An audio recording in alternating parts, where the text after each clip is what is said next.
Welcome everybody. This is Caden Croak. This is for content area reading. So yeah, let's just go ahead and get started. Good morning, explorers. Welcome to the Intergalactic Science Academy. Today you're being deployed on a top secret mission to explore a brand new planet in a distant solar system. This isn't just any ordinary lesson. This is your official entry into the ranks of galactic researchers. Your job is to investigate the unknown and report your findings. You'll use clues, make hypotheses, conduct research, and finally, write your mission logs. Now, who's ready to launch? Okay, so first, before we get going, we're gonna do this. So this is a admin slip, okay? Before we blast off, we're gonna warm up with an admin slip. On one side, I want you to answer, what do I already know about space environments or planets? And then when you flip it over, on the other side, I want you to write, what question do I have about an unknown planet or life in space? Now I'll give you some time to write that down. I'm gonna walk around the class and monitor and make sure that the students are on task and they're doing what I asked.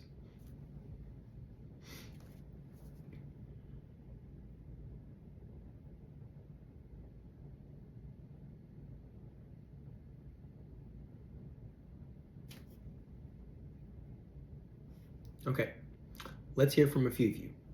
So, Jaden, what do you got to say? So, planets can have different atmospheres and temperatures.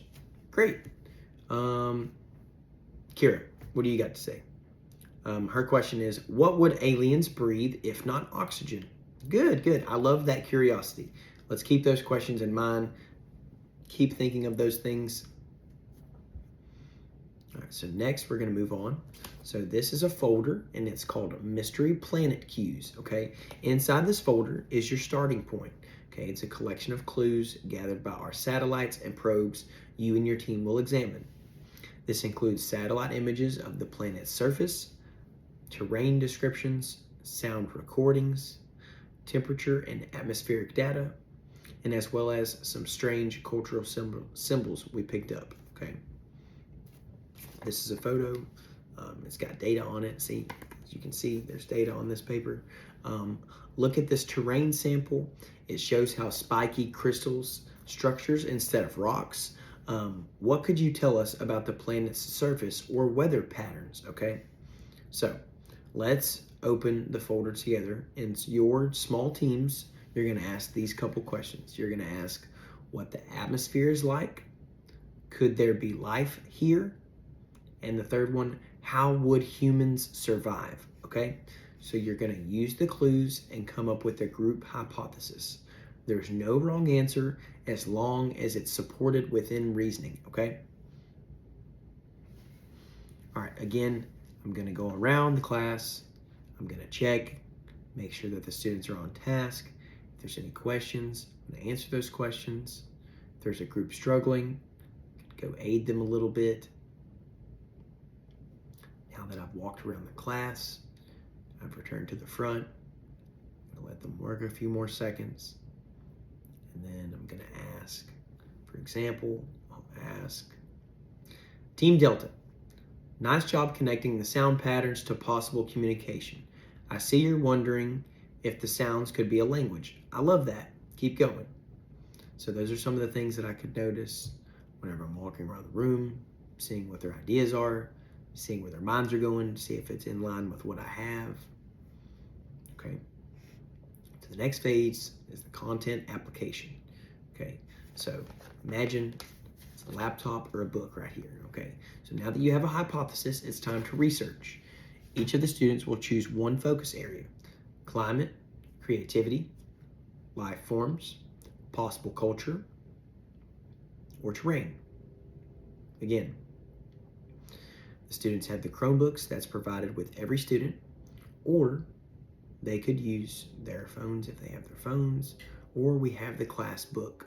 The class book has different things in it that may be a little bit less generic than online answers. They may be more specific, but these are some things that we're looking at that's possibly from different world and outside of Earth. And so the book really only covers what's within Earth's terrain. So as you look through the articles and videos and reliable websites, yes, NASA counts to deepen your understanding. So then let's take your information back to your group, okay? And I'm going to call on a student. So Maya, for example. Maya's researching gravity and found that lower gravity might make plants grow taller. That's a great observation. Tie that into what you saw into the images, okay? Next is writing the mission log, creating a synthesis. Okay, so this is your journal or paper titled Mission Log Entry. Okay, now comes my favorite part, your individual mission log. This is your last chance to this is your chance to blend science with storytelling. You'll write from the perspective of an explorer who just landed and investigated the planet. Here's what to include: a summary of your group's findings, a description of what you've experienced when you landed, what did you see, hear, and feel, your scientific hypothesis, what surprised you, what you'd still like to learn, and don't forget, add a sketch or a diagram of the planet, life forms, or terrain if you'd like. Okay? All right. Right now, this is an example I'm holding up. I'm going to possibly pass this around the class even. This is a drawing or a sketch. This was from one of our last missions, a planet made of floating icebergs with glowing gas clouds. Wild, right?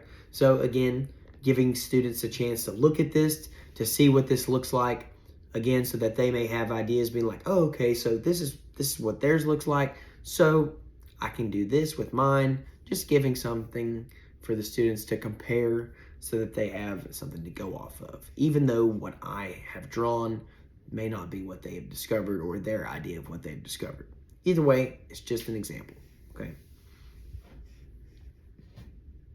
So now I'm in front of the class. I'm about to talk to everyone as a group again. So example. All right, so explorers, you've completed phase 1 of the Mystery Planet mission. You've observed, questioned, collaborated, researched, and imagined all the things real scientists do. That's what makes science powerful. It's not about facts, it's about discovery.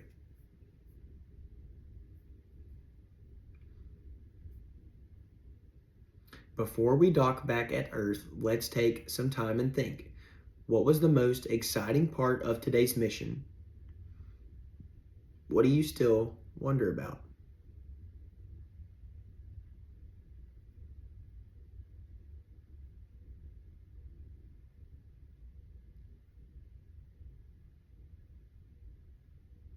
All right, thank you for an amazing mission. When your mission logs are done, hand them into the mission control, safe travels, and never stop exploring. Okay, that's the end of our lesson today. Again, we're going to continue on this next class. So please don't lose track of where we're at. And I hope you guys love the admin slips. Again, it's just something that gets y'all's mind going. It's good to get your thoughts so that I know what you know about a subject. Again, admin slips are just something that I like to do. It's a good strategy to see what you know about a subject, and then afterwards to see on the exit to see what you learned, what you may not know. So different things that I can harp on so that I can understand, okay, well, if everyone on their exit slip wrote that they were struggling with this, or I see that 5 students had the same question on their exit slip, I can cover that next class. I can say, hey guys, I noticed that this was some of the questions that we had. It seems like everybody had the same type of question. So bang, here we go. We're going to answer it. And then boom. So that's what admin slips do. They're a good way. Again, it's just a nice thing for teachers to utilize in the classroom. It can be used in any subject, really. Again, I used it for a science lesson today, but I'm not even going to be primarily a science teacher, but it still can be utilized in any subject. Thank you for listening to my video today, and I hope y'all have a great rest of the day. Thank you.